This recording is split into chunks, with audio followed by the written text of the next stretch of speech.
Welcome to today's session, children. So in the previous session, we have already learnt about Mendeleev's periodic table, and today you will be learning about modern periodic table. So just let us look back at Mendeleev's periodic table once again. So here there are total 8 groups in the Mendeleev's periodic table. You can see here 1, 2, 3, 4, 5, 6, 7 groups, and total 7 periods are present. So each group is again subdivided into A and B subgroups. So 8th group, you can see again 3 subgroups in the 8th group. If you look at this table, you can as well see some empty places here and there. So these empty spaces or places were left by Mendeleev for the elements to be discovered in future. It is his extraordinary thinking that he has predicted the properties of these missing elements, unknown elements, and he had left places for those elements, and later when these elements were discovered, they could be rightly placed in these places accurately. So that is his extraordinary thinking. So just let us look at the table after the discovery of the unknown elements, how it is. Now here you can see some elements in pink boxes like scandium, gallium, germanium, etc. So these are the elements discovered later, and they were accurately placed in this table as he has predicted their properties even before their discovery. So at his time, even electrons were not discovered. Electrons or protons were not known, but still it is his extraordinary ability or extraordinary thinking which made him originate this table, giving scientific base to the chemistry of elements. And he has also proposed a law. So what is the law proposed by Mendeleev? Can you see here? The law states that the properties of elements are periodic functions of their atomic masses or atomic weights. So which property was considered here in organizing or classifying elements? Atomic mass, as electrons were not discovered at his time. So what is the next best accepted periodic table? It is nothing but modern periodic table proposed by Moseley. So why it is called modern periodic table or long form of the periodic table, you will come to know. So just before we proceed with the modern periodic table, so just look at here, how many groups are there? Only 8. So that's why this table is known as short form of the periodic table. Now let us look at the long form of the periodic table. So this is the long form of the periodic table or the modern periodic table proposed by Moseley.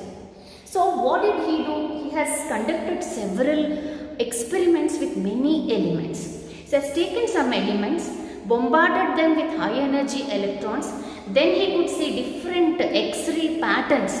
So with the help of these X-ray patterns, Moseley could count the number of positive charges in the atom, which are nothing but protons.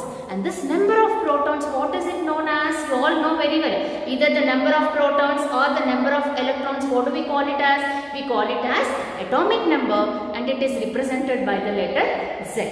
So Moseley finally understood that atomic number is the more appropriate property to be considered in classifying the elements. So what did he do in this table?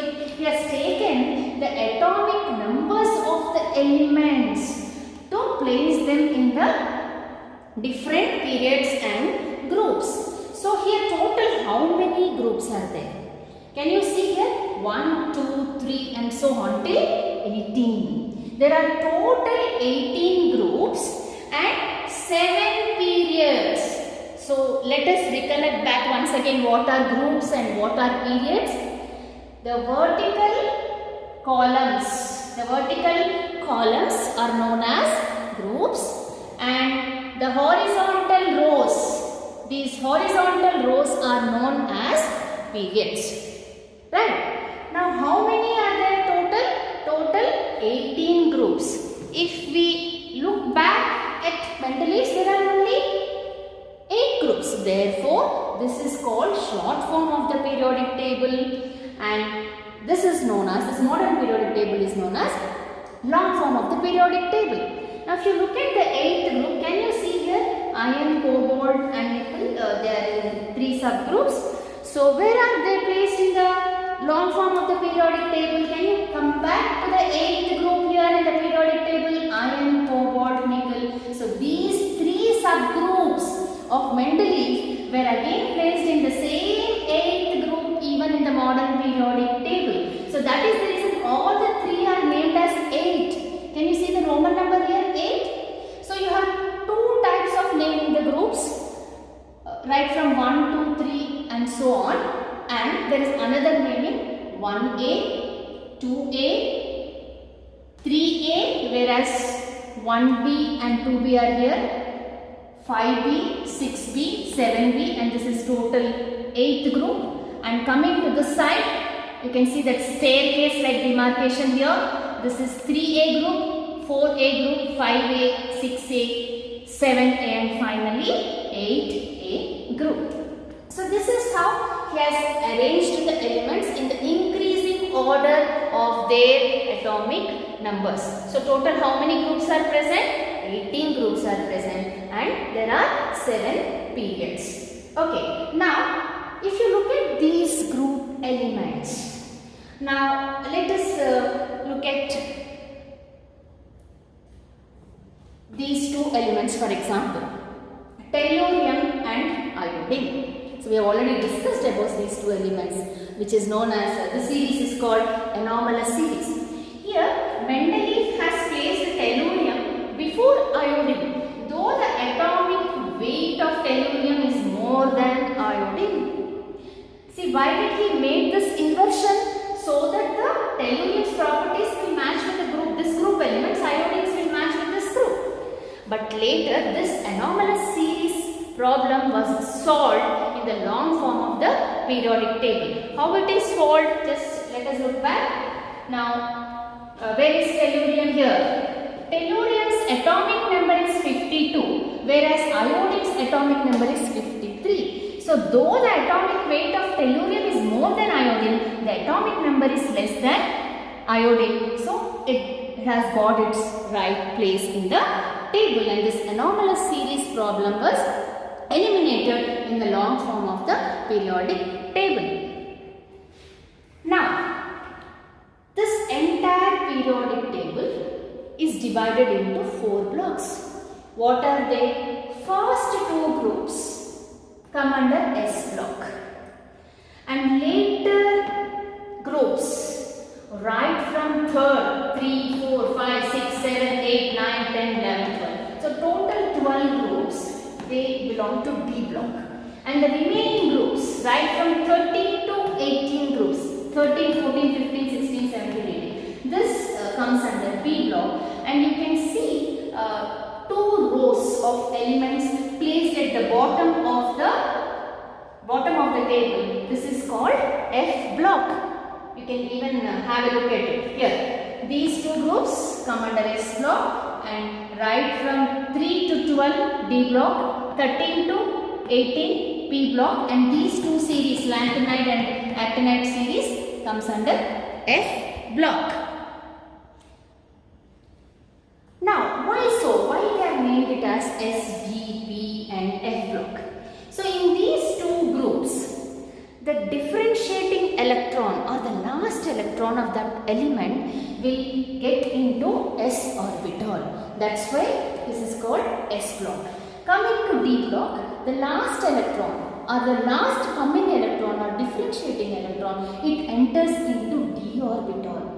When you write the electronic configuration, you will come to know very well. So that's why known as D block. And coming to P block, the last differentiating electron will enter into P orbital. Therefore, this entire block is called P block, and here the differentiating or the last coming electron will enter into F orbital. Therefore, this is called F block. You can see it. Now, in first 2 groups, if you look at the first group, S takes 1 electron, S1, and second group, S2. And here D1, D2, D3, D4, D5, D6, D7, D8, D9, D10. So all 10. So what is the orbital, total 10 electrons, because it has total 5. We have already learned d orbital has 5 orbitals which can take in 10 electrons, whereas s has only 1 orbital, so it can take in only 2 electrons. Coming to p can take in total 6 electrons. There are 3 orbitals in p orbital. Each orbital can take in 2. So 3 into 2, 6 electrons. So here in the first group of p block, p1, you can see the outer configuration as p1, then next p2, p3, p4, p5 and p6. And coming to the block, f block here, you can see f getting filled up from f1 to f14. F orbital can take in total 14 electrons because there are 7 orbitals in f subshell. Each orbital can take in 2. So maximum f orbital, how many electrons f subshell can take in total? 14 electrons. Now look at just one example I am giving here. Sodium. This element belongs to 1A group of the periodic table. Now what is the configuration? The atomic number of sodium is 11. So how will you write the configuration? 1s2. So s can take in maximum 2 electrons. 2s2. Here again s can take in maximum 2 electrons. Then the electrons will go to 2p. You have already learnt about the molar chart and how to write the configuration in Aufbau principle. I hope you all remember. Then, now after 2p, the electron will next go to s3. So the last electron, the differentiating electron enters into s. Okay, that's why this element is called s block element. Now look at aluminium. The atomic number of aluminium is 13. So 1s2, 2s2, 2p6, 3s2 and then 3p1. So all these, after these 4 shells are filled, then the electron goes to 3p. So where is the last electron? Where it has gone? It has gone to p orbital. Therefore, aluminium belongs to p block. Okay, next let us look at d block elements here. Now scandium, for example, atomic number is 21. So 1s2, 2s2, 2p6, 3s2, 3p6, 4s2 and then 3d1. So here the differentiating electron enters d. In the next element, titanium, you can see 3d2, vanadium 3d3, chromium 3d5, then 3d6, 7, 8 and so on. So that's why these elements belong to d block elements or d block. Now look at f series, f block elements here. Now can you see here some elements starting from thorium to lawrencium? You can see the electrons, differentiating electrons getting into f, f2, f3, f4, f6, 7, 9, 10 till 14. So that's why these elements come under f block.